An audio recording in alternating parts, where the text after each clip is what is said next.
తీవ్రవాదులు కొత్త ఎత్తులు వేస్తున్నారు. సైకలాజికల్ గేమ్, మైండ్ గేమ్ నడుపుతున్నారు. మొన్నటిదాకా అక్కడ ఉన్నటువంటి ప్రజలను అడ్డం పెట్టుకుని, పాలస్తీనాలో ఉన్నటువంటి ప్రజలను అడ్డం పెట్టుకుని, ఒక్కొక్క తీవ్రవాది చుట్టూతో 10 మంది జనాలను అడ్డం పెట్టుకుని, అందులో చిన్నపిల్లల్ని, ఆడపిల్లల్ని, వృద్ధుల్ని అడ్డు పెట్టుకుని అదిగో చంపేశారని సోకండాలు పెట్టారు.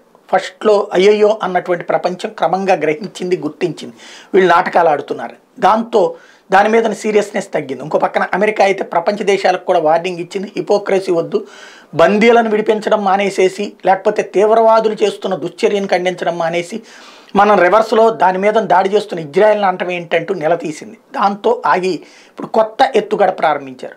ఏ బందీలను అయితే తమ దగ్గర ఉంచుకున్నారో ఇజ్రాయెల్ దాడి చేస్తున్నప్పుడు తాము తప్పించుకుంటూ ఆ బందీల ముందు పెట్టి వాళ్ళు చచ్చిపోయేలా చేస్తున్నారు. ఇజ్రాయెల్కి సంబంధించినటువంటి ఆయుధాలతోనే ఇజ్రాయలీ పౌరులు చనిపోయారు, ఇందులో నెతన్యాహు మర్డర్ చేయించినట్టుగానే మాకేం సంబంధం లేదంటూ వీడియోలు రిలీజ్ చేయడం ప్రారంభించారు. తద్వారా ఇజ్రాయెల్ ప్రభుత్వం మీద బందీల కుటుంబ సభ్యుల చేతన ఒత్తిడి తెప్పించేటువంటి సరికొత్త కుట్రకి తెరలేపారు.